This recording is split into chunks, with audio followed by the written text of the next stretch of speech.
Super மார்க்கெட்ல போய் பொருளை வாங்கிட்டு அங்க நாம இருக்கிற போன் நம்பரை பொறுக்கி எடுத்து பொறுக்கிங்க மாதிரி நடராத்திரி போன் பண்ணி கார் லோன் வேணுமா, ஹவுசிங் லோன் வேணுமா, லேண்ட் லோன் வேணுமா, அந்த லோன் வேணுமா, இந்த லோன் வேணுமான்னு கேட்கறதுக்கு இத்தனை ஆள் உட்கார்க்காங்களே. கடை வாங்கினா கட்டுறது சிரமம்னு சொல்லிட்டு ஒரு டேபிள் போட்டுருக்காங்களா? நம்ம மக்களை கேன்வாஸ்ங்கிற பேர்ல பிரெயின் வாஷ் பண்ணி லோன் கொடுத்து அவங்க பின்னால பைத்தியக்காரமே லோன் அலைய வைக்கிறாங்க. அதத்தான் அவங்க லோனுங்கிறாங்க. சின்ன சின்ன பொட்டிகள்ல கூட கடன் அன்பை முறிக்கும் போட்டிருக்கான். அது மாதிரி இவ்வளவு பெரிய பேங்க்ல ஏதாவது எழுதி போடுறாங்களா? அப்படி எழுதி போறதா இருந்தா பேங்க்ல லோன் வாங்கினா கடன் ஆயுளை முறிக்கும் அப்படி எழுதி போடணும். இந்த உண்மை சார். எல்லா பேப்பரையும் படிச்சு பார்த்தா கையெழுத்து போடுறாங்க.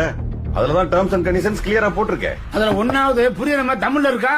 Everything is mentioned in Hindi and English. Just go through it. நான் மொழியை சொல்லல, அறிவை சொன்னேன். क्या बोल रहे हैं?